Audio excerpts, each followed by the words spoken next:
Dating today has split into two extremes. On one hand, 70% of singles under 35 use AI-augmented dating apps to optimize their profiles and messages. On the other, 78. Meanwhile, 64% of men feel insecure because of the lack of messages they get. The frustration is universal, but the pain points are completely inverted. Sticking to the default strategy of blind swiping guarantees burnout. To actually connect with someone, you have to choose a dating ecosystem built for your specific risk tolerance and communication style.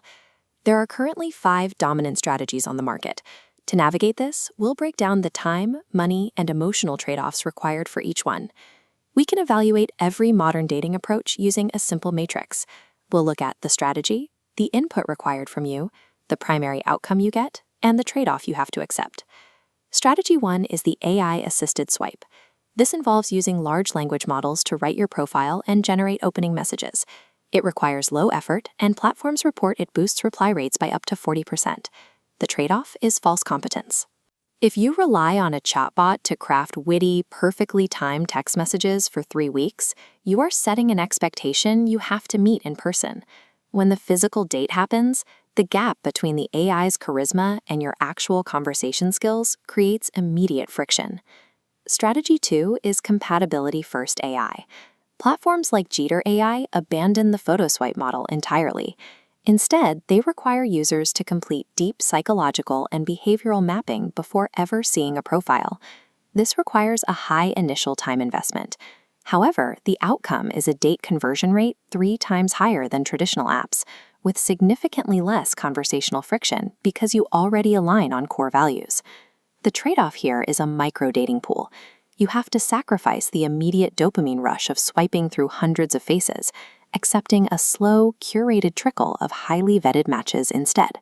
Whether you use AI to blast out hundreds of optimized openers or to carefully filter your compatibility, both of these digital strategies keep you entirely behind a screen during the most critical vetting phase. That screen fatigue has driven a massive counter-movement toward physical environments and slow dating. Strategy 3 is the third place, joining run clubs, cooking classes, or dedicated social communities like MingleMe. This requires maximum time input. You have to dedicate 2 to 4 hours a week to a shared interest activity, completely putting your phone away to be present. The benefit is you eliminate ghosting entirely. Within 5 seconds of meeting someone in a shared space, you know if there is a mutual physical and social spark, building immediate trust. The trade-off, of course, is that rejection happens directly to your face. Strategy 4 bypasses the digital vetting phase completely by hiring a human proxy. This is professional matchmaking, using services like It's Just Lunch to curate and schedule your dates for you. This is currently the fastest growing strategy for the gray dating demographic, singles between 45 and 65. They are willing to skip algorithmic engagement loops entirely to prioritize shared values and emotional maturity. The input here is maximum financial cost. You get high-intent matches, but the trade-off is a total loss of control. You have to trust a matchmaker's judgment over your own immediate visual preferences. Offline dating has become a premium luxury. You pay a steep price in either your weekly schedule or your bank account, but the return is absolute, unedited authenticity. Then there is strategy 5, sitting at the extreme edge of the spectrum, AI companionship. Millions of users are interacting with customizable, responsive, romantic chatbots. The immediate outcome is undeniable. These chatbots provide instant relief from acute loneliness.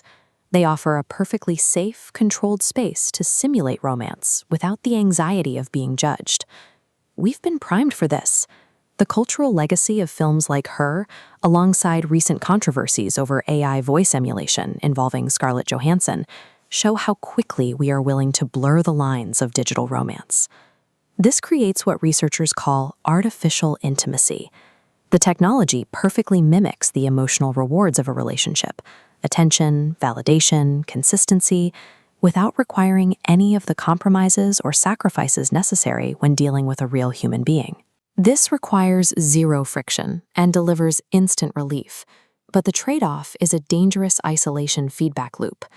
By removing the challenging aspects of human connection, Artificial intimacy destroys the motivation to seek out a real, flawed partner. AI companions successfully treat the symptoms of the loneliness epidemic, but in doing so, they can permanently trap the user in a state of emotional isolation. Success in modern dating depends entirely on matching a strategy to your specific emotional and temporal bandwidth. We can map these options onto a quadrant, plotting digital versus physical against casual versus intentional. If you are time poor but serious about finding a relationship, avoid the volume games.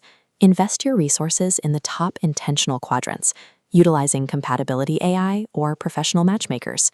If you are completely burned out on screens, delete your profiles. Move to the physical quadrant and engage in third places.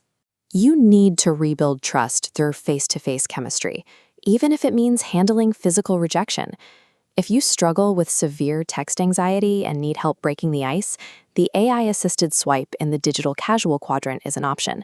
Just remember to treat it strictly as temporary training wheels, not a replacement for your own personality. Technology can streamline the search, write your openers, and filter out bad matches, but it cannot guarantee chemistry. An algorithm can flawlessly optimize your funnel and arrange the meeting, but the final mile of love always requires the raw risk of human vulnerability.